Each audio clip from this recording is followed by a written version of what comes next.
le peuple conscient que les mécanismes qui régulent une élection ici au Congo-Brazzaville n'est pas fiable. Tout à Et fait. du coup, s'ils vont aux urnes, le président Sassou va déjà être en triomphe. Mhm. C'est pourquoi ils ont opté à dire déjà non avant les urnes, c'est-à-dire non avant le scrutin. Tout à Donc, fait. quelle expression ils demandent encore au peuple? Si Mhm. aujourd'hui plus de la moitié de la République s'est soulevée, si nous prenons Brazzaville, nous prenons Pointe-Noire, ça ce sont les grands centres. Tout à Nous fait. prenons l'Alekomo, le Niari, la Bouenza. Il y a eu plusieurs maisons de ministres qui ont été brûlées. Moi, je pense que au niveau de la France, sa position devrait être de privilégier le dialogue avec ceux-là qui sont au devant de la scène Mhm. et le président Sassou. Mais Mhm. le président Sassou ne peut pas d'abord demander aux gens de s'asseoir s'il ne retire pas son projet de loi. C'est clair. Pour nous, nous pensons que la question pour laquelle le peuple s'est levé, c'est-à-dire la cause, c'est parce que lui, il veut changer la constitution. C'est pourquoi il a organisé le référendum. Tout à fait. Mais tout ce que le peuple fait, c'est un moyen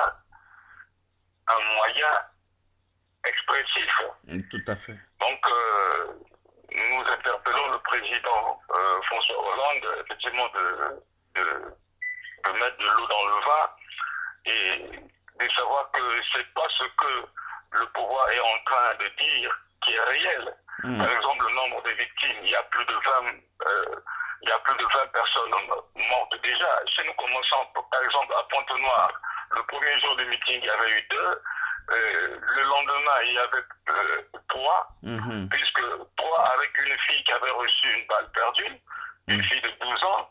Mhm. À Brazzaville, les ex-Ninja, et pourtant que nous avons démobilisé, mais le pouvoir les a encore réarmés pour semer la terreur à Brazzaville. Ils tirent sur n'importe qui. Moi, je pense que ce que le gouvernement est en train de faire, ça c'est vraiment horrible. Mhm. Parce que nous sommes en pleine campagne référendaire. On ne peut pas déjà arrêter les gens. On ne peut pas. Ça, c'est un moyen d'intimider les gens. Ça, Mhm. c'est pas normal.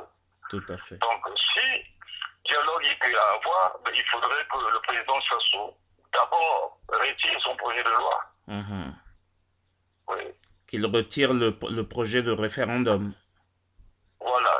Mhm. Qu'il le retire. Et puis, si nous voyons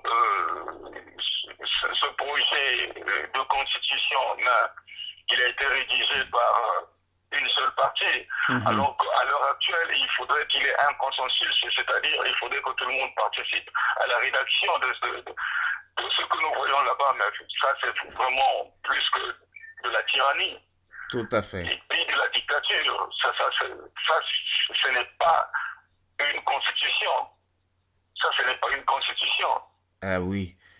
Mais que se passe-t-il si dimanche il va quand même au référendum? C'est pourquoi on n'est pas dimanche aujourd'hui. Mhm. On n'est pas dimanche aujourd'hui. C'est pourquoi. Parce que ici même au Congo, on ne peut plus émettre. L'Internet est coupé. Tous les moyens par lesquels nous pouvons passer pour sortir, c'est pour atteindre La presse internationale? Mhm. Voilà. Donc, il faudrait que les gens suivent ce qui se passe à l'intérieur. Par exemple, que ce soit à Brazzaville, que ce soit à Pointe-Noire et partout, ben, les gens n'ont pas baissé les bras malgré la pression de la force publique. Mhm. Donc, Est-ce que vous êtes en sécurité? ben, écoutez, en sécurité, c'est parce que moi, j'ai une garde et puis les positions que j'ai prises. Depuis le départ, je me suis dit que je suis partenaire de paix. Moi, je ne suis pas lancé au devant de la scène publiquement. J'ai organisé des conférences de presse et jusque-là, je n'ai pas fait une parution. Mais quand nous voyons les choses, comment elles se déroulent, parfois Ah, on est c'est... obligé de dire non, c'est-à-dire de dire que ceux-là qui meurent, ils ne meurent pas pour rien. Oui, C'est ça. c'est pas possible. Oui. C'est pas possible. Et aujourd'hui, on peut dire qu'il y a combien de morts depuis quelques jours? Bon, à ce que je sache, hier, il y a eu plus de 10 morts. Donc, si nous additionnons les morts enregistrés à Pointe-Noire et partout, il y a plus de 20 morts déjà. Parce que, par exemple, à Brazzaville, il y a 2 personnes qui sont mortes par asphyxie. Quand ils ont lancé des lacrymogènes, les gens étaient étouffés. Il y a eu un enfant qui était asphyxié au niveau de Massissa parce qu'il souffrait d'asthme. Et quand on a lancé des bombes lacrymogènes, il était étouffé puis il avait craqué. Donc, il y a des gens qui meurent, par exemple, à la cité, mais comme les gens sont renfermés dans des maisons, ils ne peuvent pas sortir. On ne peut pas exactement dire le nombre, mais quand ils disent que c'est 4 seulement, c'est archi faux. C'est archi faux. À part les blessés. Et puis, il y a une forte déportation de la population. La population qui allait voter n'est plus là. Donc, moi, je pense que si vraiment on est démocrate, c'est d'abord de retirer le référendum, que les gens s'asseyent et regarder comment nous pouvons avoir des attitudes nouvelles. Aller au référendum là dimanche, bon, moi je ne le sens pas. Comment vous interprétez l'absence de réaction de Talangai? Bon, vous savez que même si Talangai doit se lever, il ne pourrait pas se lever à temps. Parce que moi, mon analyse, c'est parce que les leaders de l'IDC, c'est-à-dire Parfait Kolela et Okombi, étaient à Pointe-Noire pour un meeting. Et quand ils ont été bloqués là-bas, le peuple et les militants étaient obligés effectivement de se lever. Et dès qu'ils sont rentrés à Brazzaville dans cette même fièvre-là, Bakongo et Makelekele et les quartiers sud de Brazzaville étaient obligés effectivement de prendre le relais. Donc, réellement, nous ne pouvons pas dire qu'ils ne se sont pas levés. Mais le temps est encore là, nous sommes encore jeudi aujourd'hui et demain vendredi. Tout à fait. Oui, tout à fait. L'effet de surprise, c'est ce qui fait gagner parfois. Mais si vous le faites à temps, vous donnez aussi des moyens à l'autre. Tout à fait. À l'autre partie de prendre d'autres dispositions, c'est ça. D'accord. Est-ce que vous avez un dernier message à l'endroit du peuple congolais? Parce que hier, avec la déclaration de Monsieur Hollande, beaucoup de gens étaient très découragés. Ce que je dis, moi, il ne faudrait pas que le peuple se décourage. Monsieur François Hollande a bien dit que lui, il avait le droit de consulter le peuple. Mais le peuple, c'est la souveraine loi. Nous sommes dans ce processus de consultation. Mais le peuple est libre de s'exprimer, de dire ce qu'il pense. Donc, le peuple ne doit pas baisser les bras. Si c'est oui, il faudrait qu'ils disent oui, mais si c'est non, on ne doit pas leur imposer le oui. Donc, pour moi, je me dis que le peuple a ses moyens de s'exprimer. Donc, il ne faudrait pas que le peuple soit découragé. Quand il dit, il faudrait qu'il rassemble, il faudrait que le président Sassou écoute.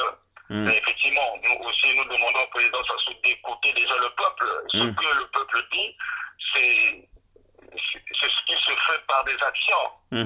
Donc, le président Sassou doit écouter. Donc, c'est comme le président François Hollande l'a dit, que le président Sassou doit respecter aussi. Donc, moi, je pense qu'il a pas mal parlé. Vous savez que le langage diplomatique très scellé.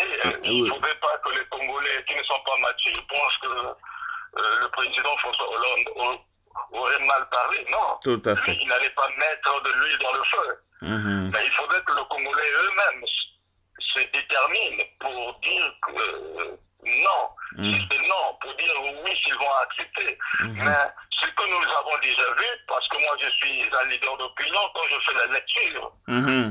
je sais que plus de la moitié de la République a dit déjà non avant le scrutin. Tout à fait. Donc, Est-ce, oui. est-ce que si Monsieur Sassou continue dans sa logique, on pourra considérer ce référendum comme nul et de nul effet? Vraiment, déjà là, le référendum est nul. Mm, Déjà là, même s'il y a encore des jours qui restent, parce qu'on ne peut pas déjà tirer sur des gens, on est dans une campagne électorale, on tue déjà des gens, on lance la bombe lacrymogène alors que le peuple devrait s'exprimer librement. tout à fait. Euh, oui. Tout à fait. Mais pourquoi c'est toujours les populations du Sud qui doivent subir cet assaut de Monsieur Sassou? Qu'est-ce que ça vous inspire, ce peuple du Sud qui est toujours frappé comme ça? Ben, vous savez que moi j'ai connu une histoire. Hmm, Et au départ, les Congolais n'ont pas compris mon combat.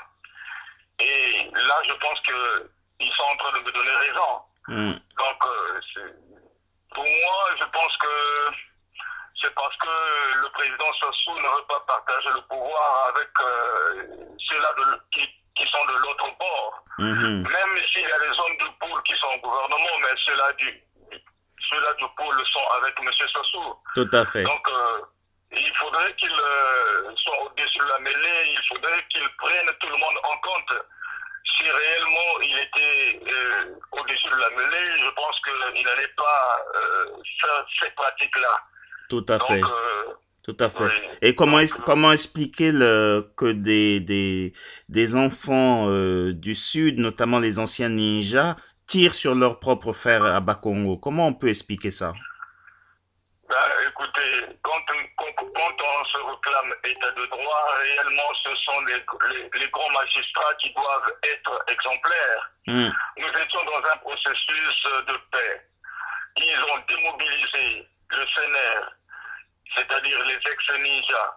Et nous, puisque nous avons fait la paix, nous avons permis euh, le désarmement, la démobilisation. mhm. Et comment les jeunes qui sont démobilisés de l'autre côté sont récupérés par le gouvernement et ils sont réarmés alors que la loi défend les milices et ils sont les premiers à organiser les milices, ben ça c'est une chose et son contraire. Eh oui. Ça c'est une chose et son contraire.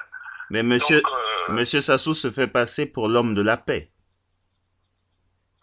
ben, écoutez, quand on parle de la paix, on l'impose pas. Hmm, J'ai toujours dit ce récit-là, hmm, c'est-à-dire cette citation, que Albert Einstein avait dit qu'on ne pouvait pas imposer la paix par la force, hmm, mais seule la compréhension permet de le faire. Ça mhm. sous-entend que le peuple qui manifeste sait qu'il réclame la paix.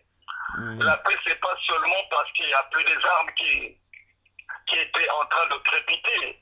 Mais si nous voyons l'équilibre social, si nous voyons les gens qui sont démunis, si nous voyons les gens qui n'ont pas d'emploi, Hmm, tout ça, c'est pas la paix. Regardez, Brazzaville Sud, hmm, à partir de Bakongo jusqu'à Nganda Lingolo, vous verrez, à partir de Brazzaville Nord, vous prenez Talangaï jusqu'au plus loin là-bas. C'est vraiment le jour et la nuit. Ça sous-entend que c'est une seule capitale, mais au nord, les gens vivent autrement, au sud, les gens vivent autrement. C'est-à-dire, c'est une précarité totale. Précarité Donc, totale. Mhm, ah mhm. oui.